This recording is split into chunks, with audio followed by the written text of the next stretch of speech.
Hi, Kawhi. So, How are you? We will jump right in with our first question from Shane Young. Hey, Kawhi, great game tonight.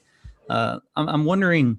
I don't think I've had a chance to ask you this, but do you like this new schedule format where you play the same team maybe on a back-to-back the next day or after a couple days of rest? Do you like staying in the same city and playing the same team like you are against Friday? I really don't think much of it. This will be I think our first time doing it, I believe. But I take it for what it is. You know what I mean? Whatever the schedule, is laid out. I'm ready to play. I came in during the lockout year, so we were playing 3 games in a row, back to back to back, and some of the times you was in 3 different cities in those 3 days. So I take it for what it's worth, and I think it's helping us be safe. I believe, and yeah. Thank you. Next up, Justin Russo. Hey, Kawhi, congrats on the win this evening. This was your first time playing both games of a back-to-back in almost 4 years. First off, how do you feel after playing both games? And is this something we're going to see more out of you, like more of the back-to-backs, or is it just like a game-by-game basis for you? Yeah, man, I think I'll be playing her pretty much. The last few years I was injured. I was working on getting my legs stronger, and it's been a long time, but I was patient, and I'm able to play. Thank you. We'll go next to Miriam. Hey, Kawhi. Congrats on the win. Wondering how you're feeling and how you felt out there today. Was it did any kind of physical toll to have to play again 24 hours later? And then I guess my follow-up is, what'd you make of Marcus Morris's debut this season? Oh man, I pretty much worked out in the summer 4 or 5 times a week in a row, so my body's prepared for it. It's just now getting your NBA legs, getting your season legs. But I felt good. I'm happy that Marcus is back, another defender, another guy that could score the basketball, and he did well in his debut today. Thank you. We have time for one more. Andrew Gray. Why Marcus was just saying that obviously things are bigger than basketball right now. Extraordinary events at the Capitol today, and he shared his thoughts that maybe shouldn't have played. Was it hard to focus on basketball today, frankly, with Ty Lue calling people, ask about their reactions, kneeling? Was it difficult to focus? No, not really. I mean, we got a job to do. I watched it this morning. It's crazy that you have that going on. You just see the privilege. You see the privilege in America, and it's sad to see. Because if any of us was out there, I think it would have been tear gas, mace, probably gunshots. So yeah, that's my thoughts on it. Thanks, Greg. Thank you, Kawhi. Have a good night.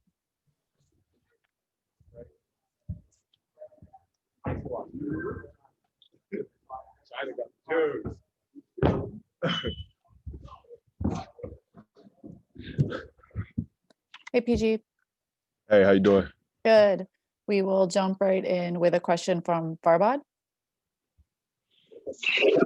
Hey, PG, this was the first time you guys, had a win this season where the ball wasn't moving and the three-point shot wasn't falling. How important was it for you, to get a win like this where it was much scrappier and uglier than normal? I think we got to see it all. We got to learn how to win in all ways.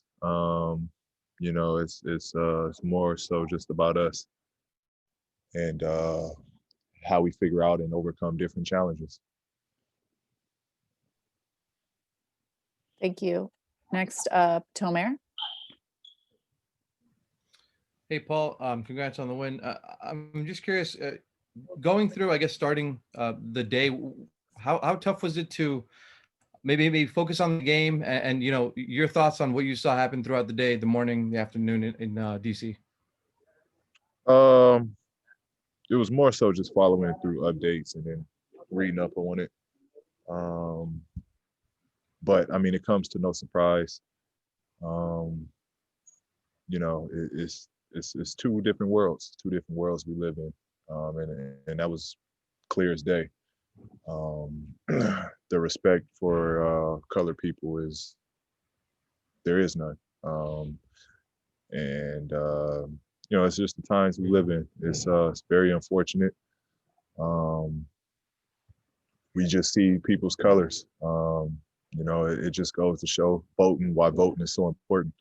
At the end of the day, Trump is who we elected and who we put in office. And you see what his belief is, and you see, you know, what kind of person he is. That's what it comes down to. He rallied his people, and his people rallied behind him. And it's just a society thing. Nothing was done about how they approached their protests. You know, we tried to protest with peace, and you know, we're looked down upon, and we're this and we're that. But we see how they protest. It's unfortunate, but you know, it's an ongoing dialogue, ongoing conversations we got to have with all races. Marcus said he didn't think the game should have been played to an extent. I mean, did you feel that way at all? Yeah, I would have been all for the league just shut down. I think this was something that definitely should have been addressed. You know, but there's a middle line to it. You know, there's a fine line to it, because it does give some positivity with people being able to watch games and basketball going on to change, you know, what people are feeling and thinking, and ultimately what's on TV. So it's bittersweet. But I definitely would have been all for if the league shut down today, to kind of just, you know, bring light to what's really going on in the world. Thank you. Thank you. Next, Andrew Gray. Yeah. Hey, Paul. I remember in August when you guys came back to play, when the league restarted, there was so much talk about kind of tangible next steps that players and management and ownership could take to kind of bridge these divides. When you say that, you know, we are living in two different worlds in a lot of ways, I guess, what do you feel like there are tangible next step the players union, the league office, ownership can do from here? Yeah, you know, I think the NBA being one of the most open leagues, and you know, the way we've handled other you know, stuff going on around the world, I think you know, the NBA's platform has been unbelievable. You know, it was definitely something I think we could have stepped in front of, and you know, used our weight, used our influence, used our power to kind of address this situation. End of the day, you know, you don't know how much it'll do. This been going on for centuries, you know, hundreds of years. You know, so you don't know how much this, or how much we could have done as a league, but we got to start somewhere. That's where our mindset has to be. We got to start somewhere. But again, I thought today we could have tried to address what went on today. Thank you. Thank you. We have time for one more. Leonardo Torres from El Comercio. Hi, Paul. With such a complicated context, how difficult is it to concentrate to play a game as a professional level? How to prepare for it? Is it difficult?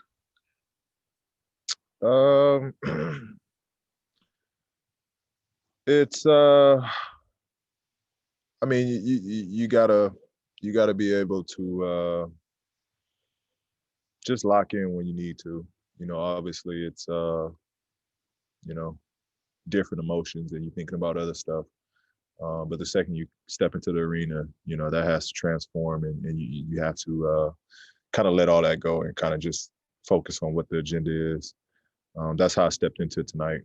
You know, I had conversations and talks with friends, and, you know, just dialogue with friends about what happened today. But the second I got into the arena, I had to shift over, focus on what was what I needed to do, my job for tonight. But you know, it is difficult. It is difficult because we want to use our voice. We want to use our platform. We want to be, you know, with the people.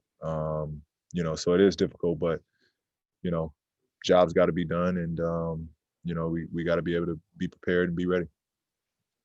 Thank you. Thanks, Paul. That's it for tonight. Thank you, guys. Thank you. Thank you, everyone. Have a good night. We'll see you next time. Thank you.